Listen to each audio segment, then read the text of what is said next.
Hello and welcome to Beyond Lies Within. My name is Nazar Deroga, and today I'm going to be talking about how we are conditioned and comfortable with primarily assuming the worst that can happen to us, whilst all along thinking and hoping for a way to eliminate any risk of failure or loss.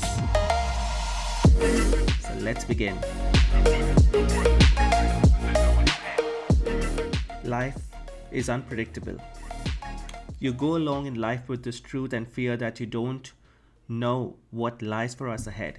Yet, with this truth, we keep living in fear, regret, guilt, shame, and sadness, apparently being a master of predicting that our future is bleak, it's a rut, there is nothing ahead for us, we are doomed to struggle. Why? Because if we are hopeful or risky and fail, what will happen to us? What will people say? What if I don't get any other opportunity again? It is irresponsible to take risks or go for what is unconventional. My non rhetoric question to you then is, with this attitude and doing what you do based on this attitude, are you winning?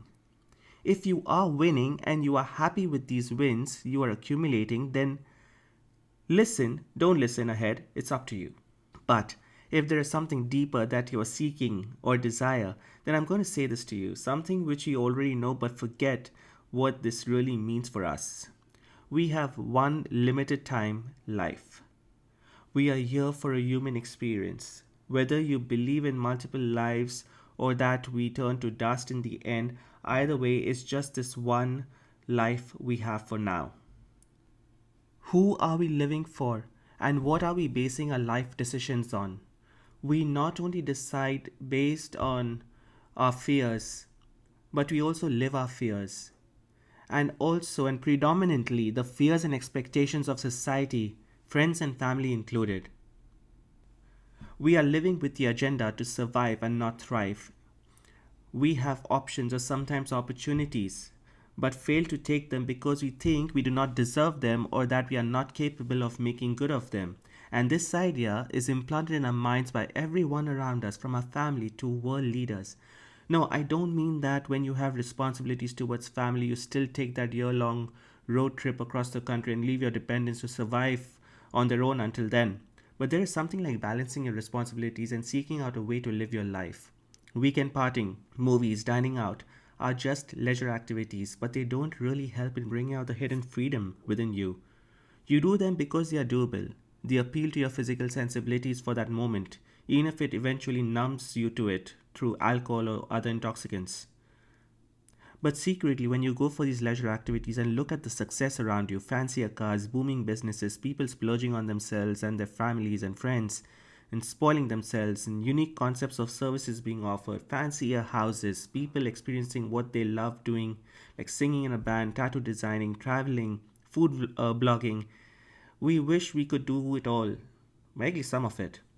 And then we tell ourselves, but I have a job, but I have a family, but I get tired, but traveling takes up a whole lot of my time, but I want to sleep, but what will society say, but I don't have the skill or aptitude, but I don't have the resources, but I was not born in riches, and a whole lot of but this and a whole lot of but that.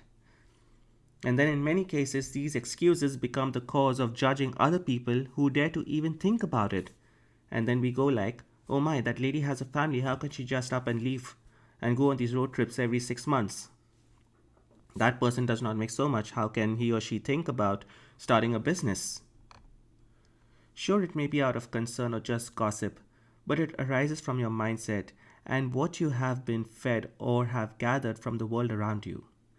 The same mindset which tells you what is sensible and what is ludicrous based on your own experiences and conditioning. And then, the same mindset which contradicts this by following the principle life is unpredictable. So, which is it? Can you predict it or not? What happens when you lose your job? Don't you get another job? What happens when you're forced to shift somewhere else? Don't you eventually adapt? Sure, you may fail in your endeavor, and sure, people will be ready to pounce on you, validating their prediction as knowledge of the sages. But you would have gained something more in that moment. That you had the guts to try, that you found out one thing what not to do in your endeavor. How you want to proceed further from there is your call. And also, how long that moment lasts before you become One of the many is your call. You can continue to persevere or conform to the word going around after your immediate failure that yes, I should not have tried to dream or do something different. From now on is the way of the wise old sheep, and then you can contribute to standing in the way of somebody else's aspirations. Why? Because you have determined that your experience was that of failure and not that of I felt like taking a chance. It was worth it, and I realized that I could have done this better. No, because if I fail in that attempt, I will fail in all attempts, and everybody else from here on will also fail. So let's save the world from failure and let's stop and implant my fears in as many people as possible. And we absolutely do it not out of malice or jealousy, but out of concern. And the scary bit is that this concern actually throttles the growth, the learning, and progress of the very people of whose well being we are concerned about.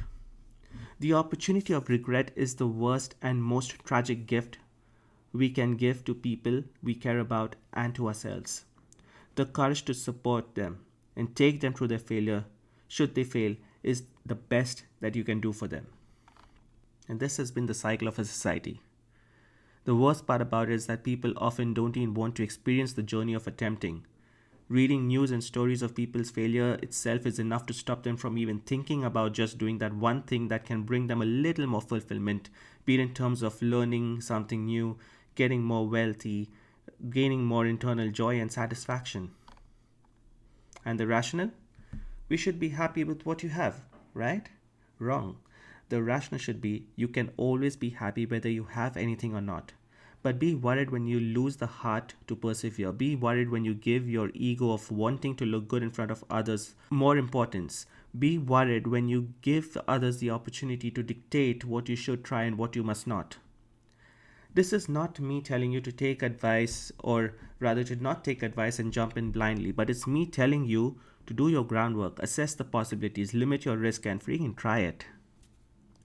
Target, plan, execute, and evaluate. Do this for each step towards whatever your goal may be. You want to become a millionaire, start off by targeting just $10 over your regular income.